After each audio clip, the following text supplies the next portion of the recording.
All right, man, peace. You know, brothers, as a small child growing up in the 1980s, one of my favorite movie series was the Rocky franchise. Rocky 1, 2, 3, and 4 at the time when I was a small child. I always enjoyed watching those films. And of course, when you think as a child, you view things as a child, so you don't have proper understanding of certain messages that are of the occultic persuasion that are getting subconsciously put into your brain, that are being allowed to permeate into your understanding of life and society at large.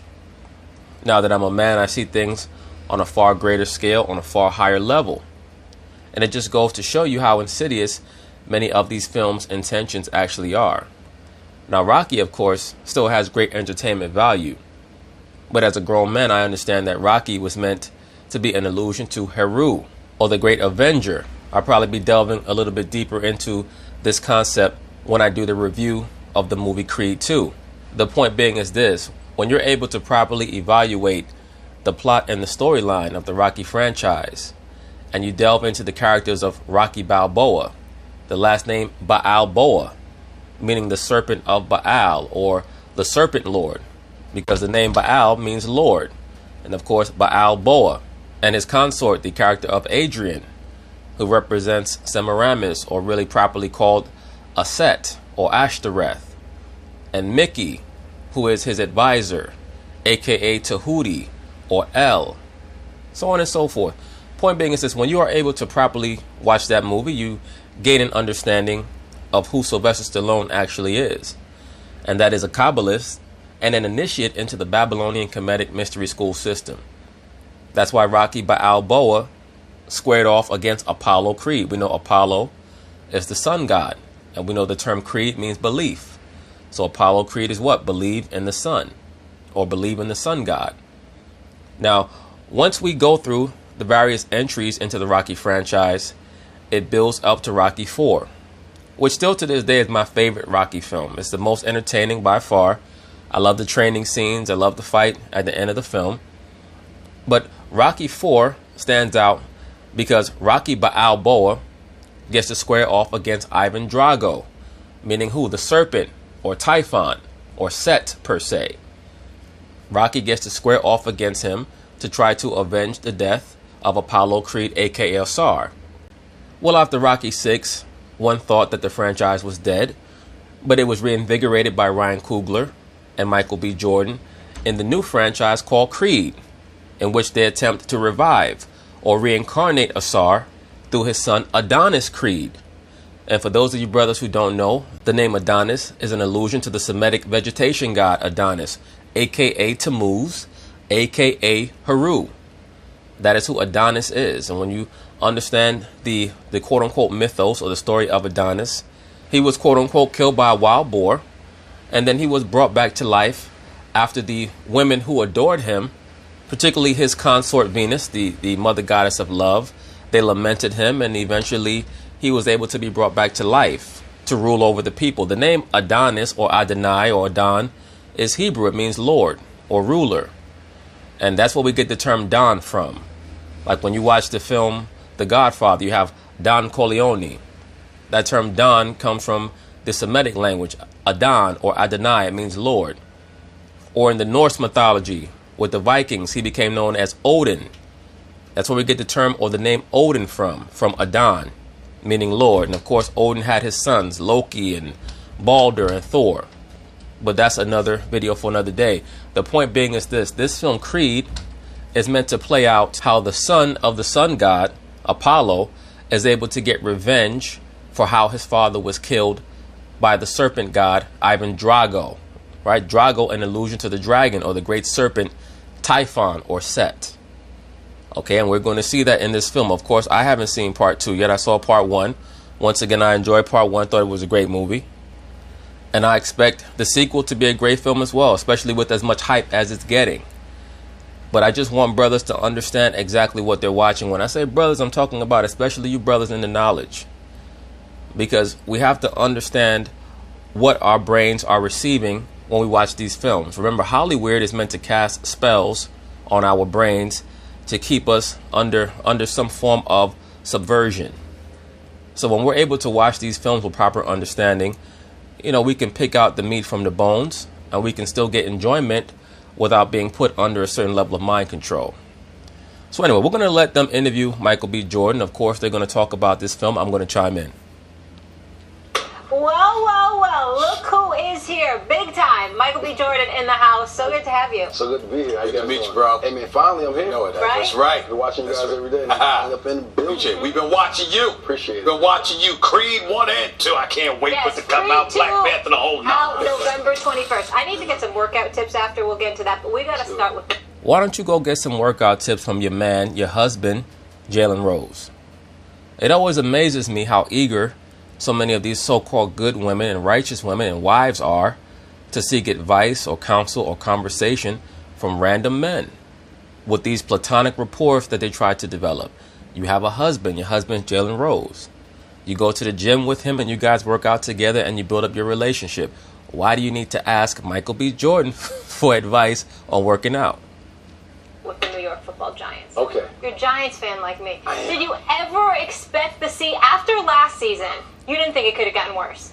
I did not think it could get any worse. I mean, I took bets this year. I mean, I put my pride on the line. My boys is heckling me every game. It's tough. It's tough, man. We got Saquon. I was really excited about that. My boy, OBJ, man.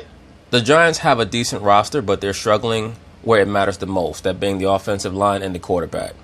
Man, it's tough. It's tough. What do you want him to do? Do you want him to Can you play quarterback? I mean, we're looking for a quarterback. Vince Howard. Do I got to bring Vince Howard back? Do I need that? I mean, honestly, I think we should draft a quarterback just to learn. Right there, Michael B. Jordan was alluding to his character of Vince Howard on the television show Friday Night Lights, where he played the quarterback. Learn on the Eli for a little bit, but we need a mobile quarterback. We need an offensive line too, man. We need a lot, but we can't put it all on Eli. But we need. Colin Kaepernick is out there. He doesn't have a contract. He's a mobile quarterback. Once again, Max Kellerman is special pleading for Colin Kaepernick to be made the quarterback of the New York Giants. It's very clear to me that Max Kellerman is a Marxist shill. He's somebody who's most likely on the take and being told that if he keeps Colin Kaepernick's name out there, that he will be reimbursed in some way. Most likely he's getting a check from Black Lives Matter Incorporated or Black Lesbians Matter Incorporated or the interests of George Soros. What's up? The Open Society Foundation, I believe they're called.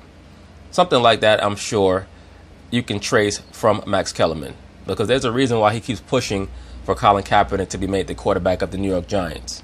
Well, now that you've seen what you've seen, do you think they should have drafted a quarterback instead of Saquon? No, because we needed a running back bad. I mean, like I said, Kaepernick's out there. What's up with Cap? Give him a call. He's ready. And Eventually, one of these teams is probably going to give Kaepernick a chance just to finish out this ritual. And all it will do is give Kaepernick a chance to fall on his face. That's all he's going to do. Training. Okay, speaking of training, then you guys can take over, because, I've just got to try to stay in shape. We're on television 6 days a week. You put on 20 pounds of muscle. And obviously for Creed, and you're doing a lot of nutrition, fitness, all that. Tell me how you changed everything, what you're doing training and what you're doing diet-wise. Diet-wise, for me, honestly, it's portion control. I eat 5 to 6 times a day, every 2 to 3 hours. How, when you travel like this? I mean, literally, you have little, meal prep that you He's a movie star. Movie stars got a whole staff of people doing this for him. They get it ready. I mean, obviously, it is a whole team to actually make this thing possible with the pace, with the schedule, just to make sure I'm on time with everything. And we're working. There we see Michael B. Jordan squaring off against the retired former great boxer Andre Ward. Unfortunately, I've seen so many clips from this film before I've gotten a chance to see the film. I have no idea why they keep letting so much footage from this movie out to the public, trying to spoil certain crucial scenes. Let me say this, particularly in regards to Sylvester Stallone. I remember in the aftermath of Creed 1, a film role and a film that revitalized his career, he was able to win the Golden Globe Award for Best Supporting Actor for him taking back on his role of Rocky, which once again, Rocky Balboa, meaning the Serpent Lord. He got on stage and thanked everyone, but strangely enough, he forgot to thank the director of the film, Ryan Coogler, as well as the star of the film, Michael B. Jordan. And of course, they made excuses for him. They said, how Sly probably forgot, blah, blah, blah. No, Sylvester Stallone did not forget. The reason why he did not mention them is because he did not want to have to thank a couple of niggas for revitalizing his career in a franchise that he felt like was his. They had basically abducted the franchise that he felt like was his brainchild, and they were taking it to a whole other level. And that's all that was about. And look, it is what it is. But at the end of the day, if you understand what you're watching, you understand what this film series is about. The character of Adonis is an allusion to the god Adonis, the god of vegetation, aka Haru or Tammuz.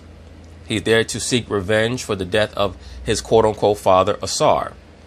When you get an understanding of the Babylonian Kemetic mystery school system, Haru is meant to be the reincarnated version, the avenger of Asar, who was put to death by the serpent lord Typhon or Set. All right. So that is who the Dragos are meant to represent. Ivan Drago or Dragon. You know, there's a great scene in Rocky 4 where Rocky is training for the ultimate fight against Ivan Drago. And he has to run up the mountain. And at the end of him running up the mountain, he gets to the mountaintop and he opens his arms wide in that sun salutation that you'll see many of the Luciferians do. And he yells out, Drago! And he yells it out again. And you see the sun there. Because they were trying to show you who Drago represented. Drago represented the great serpent or the sun. For those of you brothers who really have an understanding of what that story was talking about, the story of Asar and Typhon. Typhon or Set represented Shem. And Asar is Nimrod. Asar represented the great apostate, the man who turned the world away from worshiping the Most High and turned them into worshiping him. And through him, they worship the serpent and they worship fire. So when you see people talk about how they worship the sun and people think that they're actually worshiping the sun, in the ancient world, the sun was metaphorical for enlightenment. That's why the sun became congruent with the serpent, because the serpent was a representation of wisdom. So like, for example, you'll have the symbol of the Ouroboros serpent, or the snake that eats its own tail. It represents death and resurrection. So you'll oftentimes see in many of the pagan quote-unquote mystery school systems a serpent that represents righteousness and a serpent that represents wickedness. In the story of Asar and Set, the serpent or Typhon happens to represent Shem, who stood up for the ways of the Most High and the veneration of the Most High. He was able to have Asar judged for what he did, acting as an apostate against the veneration of the Most High, the Bible, and they had him put to death and dismembered. That's why in the story of Asar, he was dismembered. And eventually his son was meant to act as an avenger or a revenger for what was done to him. So once again, when we watch the story of Creed, we're watching Adonis, or belief in the Lord, belief in Adonis, or belief in Tammuz, seek out revenge for what was done to his father Apollo, the sun god. Okay? Working out 2 to 3 times a day, 6 days a week. 2 to 3 times a day. It's a job to it's get all into over shape. For me. Forget it. Never mind. But get a personal trainer. You know what I'm saying? And let me say this also: Sylvester Stallone is very, very knowledgeable in the Kemetic mystery school system. There's no doubt about that. When you're talking about these world famous actors and actresses and singers in Hollywood, they're all very much high level initiates into the Kemetic Babylonian mystery school system. They're very aware of everything that I'm talking about in regards to the symbolic imagery of what the sun represents, what the symbol of the heart represents, and all these other things. Because these symbols are meant to represent one thing to the initiated and another thing to the profane or to the vulgar or the so-called uninitiated or the average person. And in order for Michael B. Jordan to ascend to a higher level, he has to be a pansexual. He has to be a venerator of the serpent, of fire, the worship of Baal, so on and so forth. All right? To motivate you, you know what I'm saying, to look me in shape. So once you get all diesel and everything because of Creed, right? Now all of a sudden you're in Black Panther with your shirt off every other movie right now. Does that mean like there are more action movie opportunities just because? Now, I did a 2-part review of the Black Panther film, and I've already told you, brothers, the Black Panther is meant to represent the pharaohs of ancient Kemet. That's why he worshipped the mother goddess Bastet, aka Sekhmet, the warrior goddess or the lion goddess. She was also known as the cat goddess. So the Black Panther was Heru. The character that Michael B. Jordan played of Killmonger was meant to represent the quote-unquote evil twin of Heru. And you'll always see that concept of the Gemini or the twins in the pagan mythologies, whether it's Thor and Loki, or in this film you had the Black Panther with Killmonger, or in the ancient Mesoamerican cultures you had Quetzalcoatl and Tezcatlipoca, but it's always meant to play out in the same way in the film.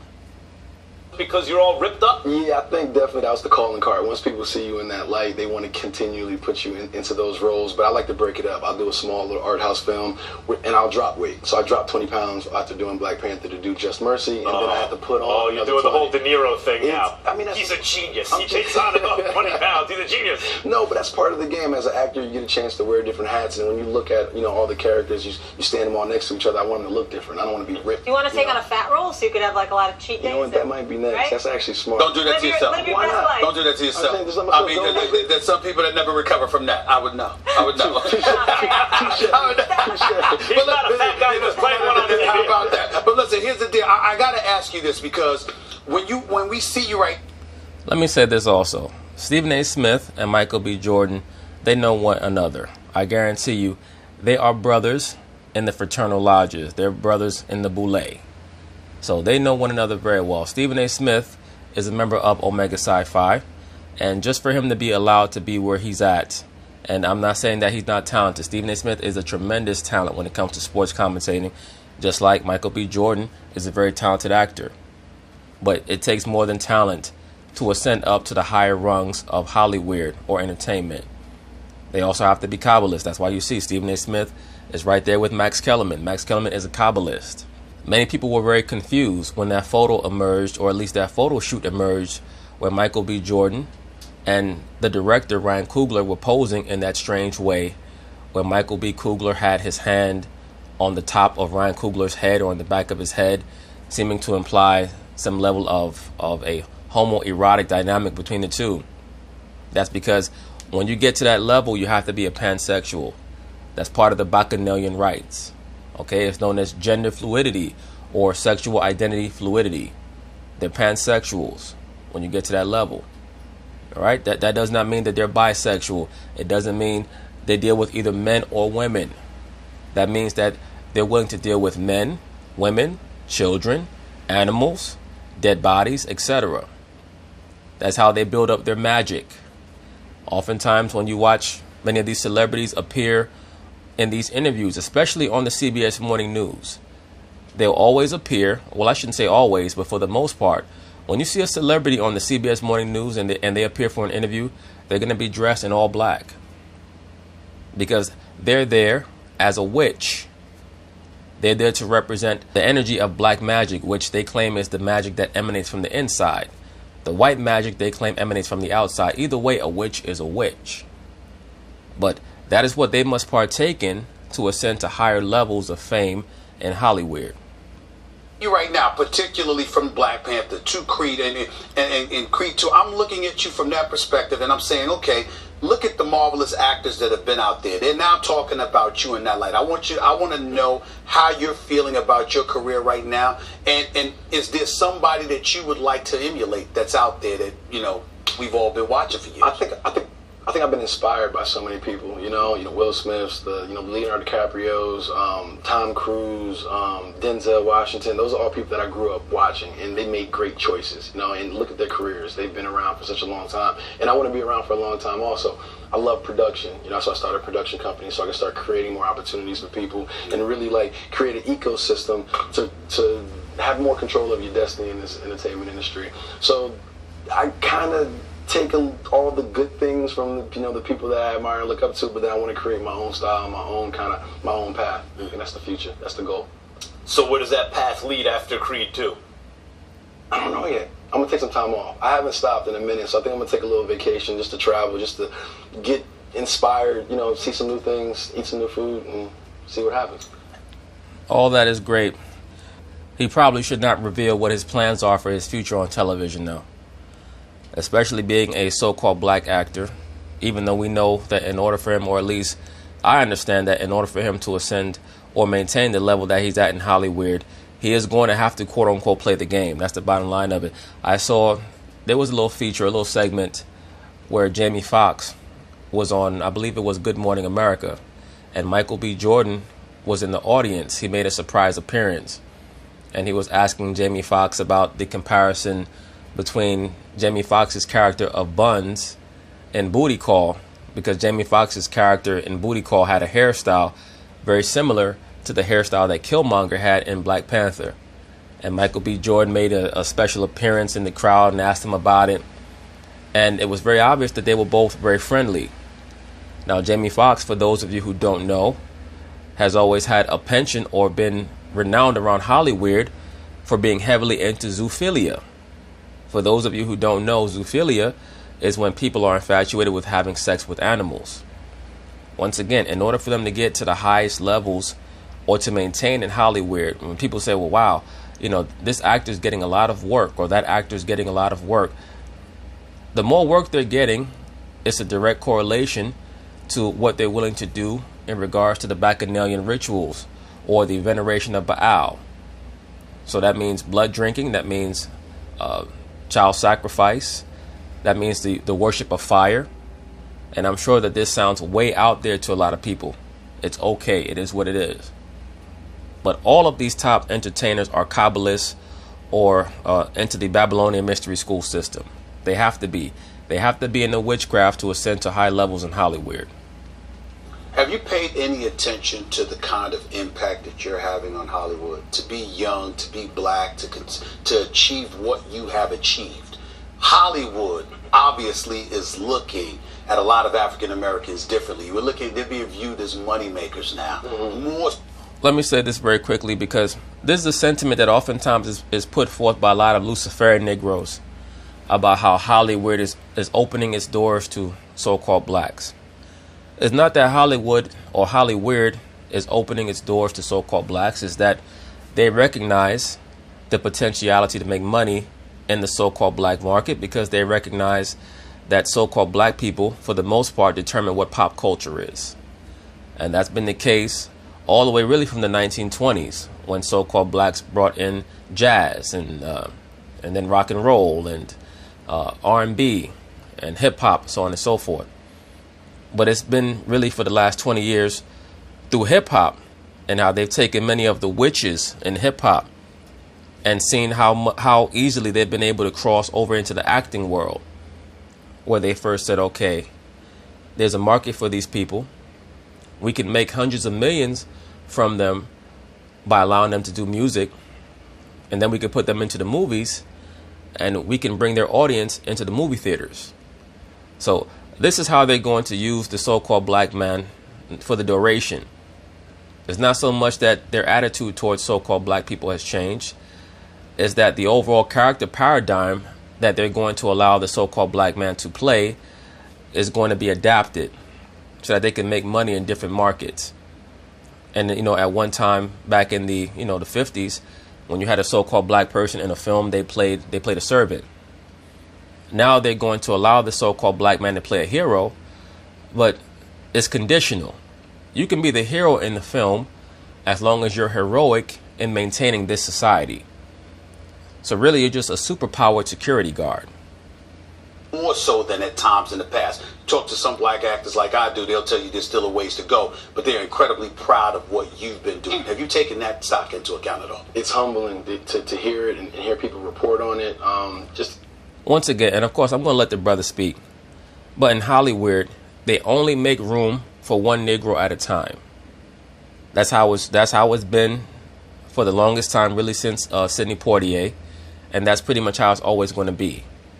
In Hollywood, for the most part, they'll allow one major action star, one major dramatic star, and one major comedy star in regards to so-called black men. And then when it comes to the so-called black female, the so-called black female has to be extremely attractive to be allowed up to any level.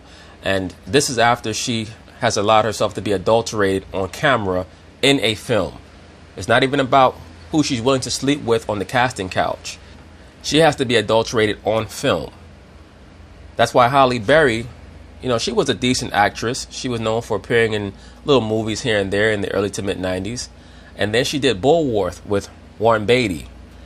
And that's when she was able to ratchet up her career and appear in mainline starring roles that were not so-called black oriented. And it was very obvious what she did with Warren Beatty to escalate her career. And then her career went to a whole other level when she did Monsters Ball. Just to get younger actors, to hit me up for advice and be able to talk to them and almost look at me as a mentor in a sense. It's a weird, not weird, but it's a new place that I'm into. But I'm definitely trying to take on that responsibility, and I take it seriously, man. And once again, Michael B. Jordan's a very talented actor. A lot of people think that when you talk about the occultic aspect of Hollywood, that you're trying to take credit away from a lot of these brothers and sisters who are very talented. But once again, in order for them to get to the highest levels, they must partake in that. That's always been a part of the acting craft. The god of theater is the Bacchus, and Pan as well. Be a part of that change and take a step in the right direction. I'm proud. As a black actor, I hadn't noticed. I asked Chadwick Boseman was on the show. Okay. Like about a year ago. Yeah, about a year. And I even think about our country. Obama is elected, right? And when you elect a president, you're electing a leading man or lady. This is why in the film Get Out, they so adroitly put in the script how the father of the Caucasian female that he was dating mentioned Obama. The super liberal Caucasian, they love to talk about Obama.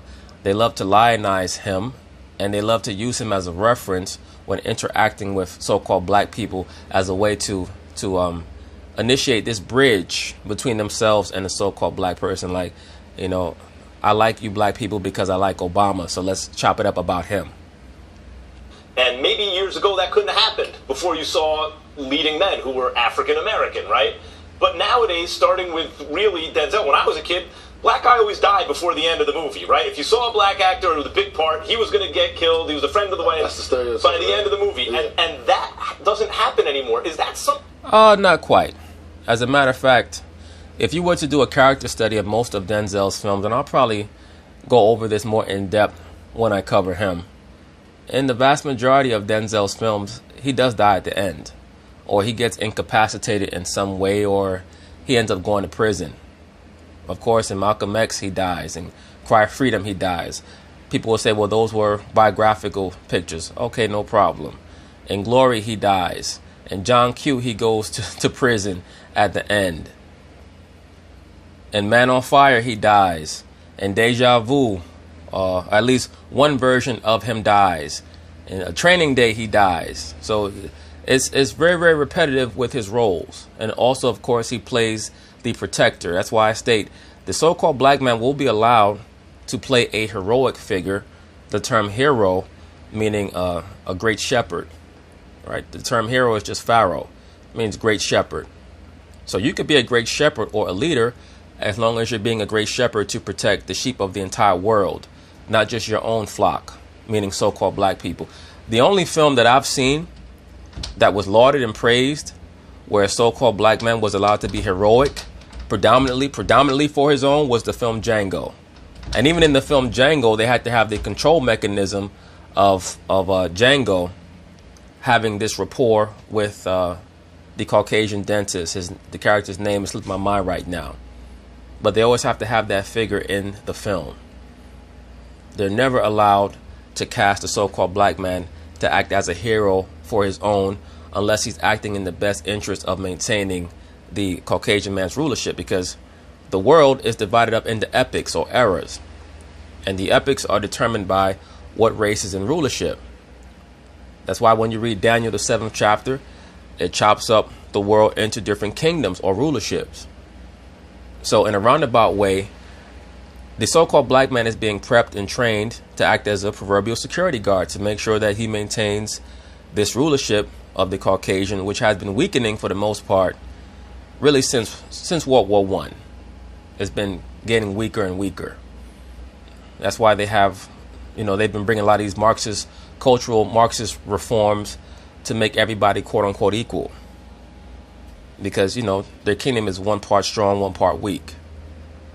Something you're even still conscious of? Or is your career big enough now where you're post-racial in that sense? Like, you assume, yeah, I'm a leading man. Or does it still occur to you, wow, this wouldn't have been possible one generation ago? I think that's something I'm not always thinking about, but you always recognizing, you know, that's the history. You know, those are the forefathers. Those are the ones that broke down the barriers, that opened up the doors that now I have the opportunity to be where I'm at right now. So you always pay homage and respect to that. But moving forward, I mean, the thing with me, I used to die in every role. You know, it was Wallace, it was, Red Tails, it was this and that. I was always down. I was like, you know what, Denzel, I haven't seen Denzel die in anything. I said, well, bruh, either you lying or you don't remember or you have not seen enough of Denzel's film, because as I've already listed, he's died really in the vast majority of his films where he was meant to display some type of heroic character, or he's went to prison at the end. So, I mean, it just is what it is. He even died at the end of that film where he was playing the police officer fighting against Azazel. The name of the film is skipping my mind right now for some reason. The Fallen, that's what it was, The Fallen. And The Fallen, he died at the end of that too. I want to be a leading man. I want to be a hero. I want people to look at me in a heroic way. I got to stop dying in these movies. So, and by the way, Azazel is the goat god. Azazel was the ancient name for the Baphomet. Okay? El meaning God and Azez meaning goat. That was a conscious decision to try to make it to the end of the film. But it's also like, because you now have African-American writer, directors, producers. I think Coogler, for example, is using Black Panther. It's representation, honestly. Right, but let's be for real. Ryan Coogler is being greenlit to direct certain films because he's down with the program. That's why. And there's no disrespect to the brother. He's a great director. But as I've already went through in the review that I did for the Black Panther, the reason why he was allowed to direct that film is, number one, he's a so-called black man. So they needed somebody. Marvel needed somebody to blame in case the film was bad. And they knew they had to have a black person direct that film. Remember, originally, they wanted a black woman to direct Black Panther. Okay? They did not want Ryan Coogler. He was the second option. Originally, they wanted this chick, Oprah Winfrey's girlfriend. What's her name? The chick that directed Selma, Ava DuVernay. She was the first pick. But Ava DuVernay turned it down because she said she was not going to be allowed to put her vision into the film. So we know that Ava DuVernay is associated with Oprah Winfrey. They're both in the cult of Mother Goddess worship, and I'm not using hyperbole. I'm not exaggerating. I'm being dead serious. Okay? They're in that lesbianic sisterhood out there in Hollywood. The both of them are. They worship Cybele, Cybele, the mother of Attis.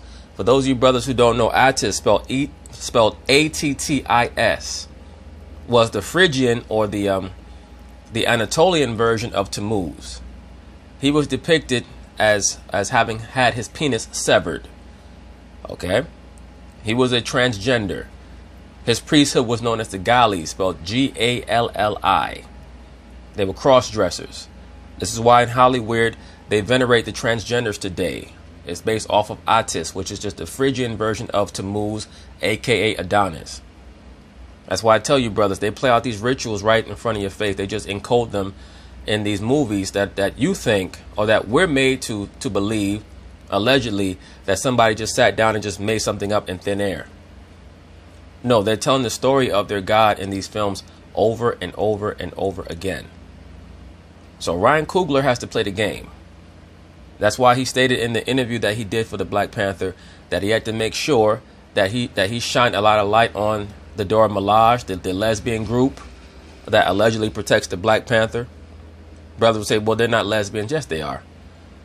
Marvel wanted to put lesbianism in the movie, but they said, you know what? Let's not dive in this hard yet, because a lot of the black groups will come out against us because they'll say, how come in the Black Panther, you had to introduce lesbianism, but you didn't do it anywhere else. Because remember, the MCU has a PG-13 portion, and then you have Deadpool, which is the R-rated. When you look at Deadpool, that's all pansexuality. So that's what Marvel, which is a subsidiary of Disney, that's what they're all about. All right? But point being is that, just to get back to the point, Ryan Coogler, he has to play the game. His job as a director is to take the vision of Marvel and put it on the screen and act as a fall guy if it doesn't work. Honestly, like, be able to see yourself in those characters on screen, you believe that you could do it too. You know, Black Panther, that's what Black Panther did for these kids. This Halloween, seeing so many children walking around dressed up like Killmonger and Dora Milaje, and right. I felt proud and powerful. Well, no disrespect, brother. I get it. Don't get it twisted, I get it. But that whole thing was just a manifestation of how cultureless our people are here in this society. We're so desperate for culture that we're trying to grab onto a fictional country like Wakanda. Because when our people was dressing up like the Black Panther or the Dora Milaje, they wasn't doing it with the understanding that it was fictional. They were doing it with you know, this over infatuation, this delusion with a metaphorical society that does not even pertain to them. Remember, for a while, niggas was running around putting an X over their chest and all this other silly shit, with no understanding of what they was doing. That's how powerful cinema is. Very, very powerful tool. And it's all about spellcasting. Even with Ryan Coogler, the first time I got on set, the first time we worked together was on Fruitvale Station. You know, then I saw him do Creed. Now I saw him do Black Panther. Thank you so much. But now I want to direct. I don't think I would have had that ambition so early in my life if I hadn't seen Ryan Coogler do what he's done. Special. Now, Ryan Coogler is supposed to be directing the sequel to Space Jam.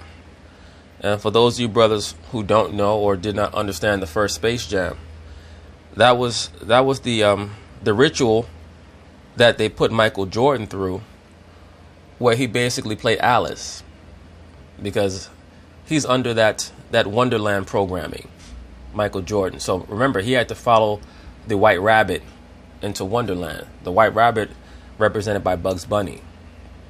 Okay? Michael Jordan is an asset as well, but that's another video for another day. But he's under Monarch programming. Over the years, you know, so that's the power of movie, that's the power of cinema, that's the power of representation. So let me go back to Creed 2 for a second. What's up? That Russian looked pretty damn big. Yeah, he's pretty. Okay. Yeah. I mean, he looks pretty damn big. Mm-hmm. So I guess what I'm asking, you know, when you put on these pounds, yes. Okay, what can we expect from this movie? I want to know what we can expect from this movie. That's what I'm going to ask, because I don't want to give anything away. You can expect a lot, man. Honestly, we built on the characters and the relationships that we built in Creed 1. Mm-hmm. It's much more than a boxing film. Mm-hmm. It's a lot of heart. Adonis has a family now. He has more that he's fighting for. Oh, yeah, that's right. He has a family with the pansexual chick, Tessa Thompson. Brothers, they cast these people in these films for a reason. It's not haphazard. Like, they make you think that these people, they read for the part and stuff like that. Like, you know, I'm not saying that everybody who plays in these films, they know exactly what is going to occur in the film, and they know why they've been cast. But for the most part, they do. And when you read about people trying out for a part, it's because the person that they wanted didn't want the part or couldn't do the part. Tessa Thompson is somebody that I'll probably cover when I cover Janelle Monáe. But Tessa Thompson is another Kabbalist, another Luciferian, and another pansexual. That's why they put her in that film about the college student, Dear White People, where she plays the pseudo pro-blackity black chick who's really dating a white boy in real life. That's why I tell you, brothers, they already know about most of these fake pro-black chicks. All right? All that shit is a facade because of what they really want. And a lot of times, art imitates life. That's why they cast certain people in certain roles, because art imitates life.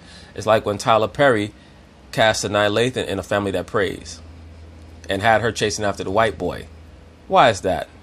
Because Sanaa Lathan had made an ass of herself in interviews with Oprah Winfrey, talking about how, you know, black men need to catch up to black women. That's why we're dating interracial. Remember, Sanaa Lathan at one time, she supposedly was going to marry one of these wiggle white boys who was involved in hip hop in the background. I'm trying to remember. I think it was one of these white boys who had a record label. Was it Steve Rifkin? One of these guys that Sanaa Lathan was for Loud Records back in the day. For those of you brothers who don't go back that far, I think it was Loud Records. Loud Records was a hip hop record company from like the late 90s that was really popping back then.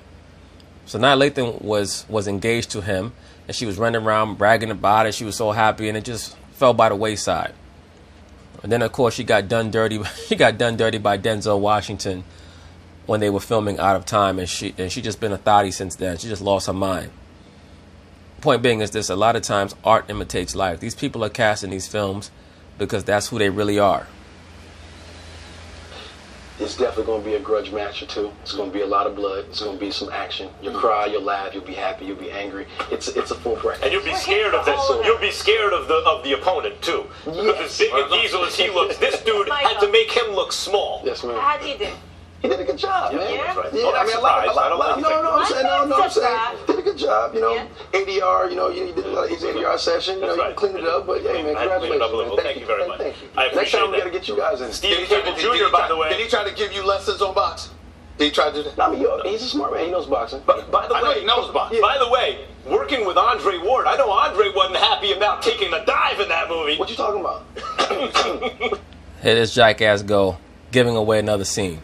What you mean? What That's why Michael B. Jordan's like, what are you talking about? Would you shut the hell up? are you talking about? All right, Mike, Yeah, he's we learning. gotta let you go. You're You're lucky we didn't have time to get into your Knicks. Only the Giants. We are out of time. Knicks, give me a couple years. Okay, We'll you're be feeling okay. good. You'll land We in a some good money. mood. Did you not Part of the believe recruiting that? process. I tried to Hell believe no, I it. didn't believe I was that. trying to say with I'm confidence. still trying to get over. Come on, man. Come on, man. I'm in a good Guys, mood. you I'm might upset. get KD. You don't know what could happen. All right, sorry. We know. November 21st. But anyway, that's basically it on that. We'll see how the film Creed 2 does in the box office. I'm going to see it and do a review of it. But once again, that's what that film is going to be about. At least that's what the subtext is going to be about. It's going to be about the vengeance of Adonis, who is the son, the reincarnation of his slain father Asar, or at least in the Rocky series, Apollo Creed, right? Belief in the sun god, right? You believe in Apollo, then you believe in Adonis, who is his son, right? AKA Tammuz, the god of vegetation. The name Tammuz means purified by fire. That's why in the rituals of Baal worship, they would have, or Molech, they would sacrifice their children into the fires. They were known as the Baal fires. But I have to cover this more in depth in another video. But that's who Michael B. Jordan is meant to represent. He's meant to represent Adonis, the quote-unquote handsome youth. All right? Look at how Stephen A. Smith is looking at Michael B. Jordan. They're both Boule Negro, so I'm sure that they know one another very, very well. But anyway, peace.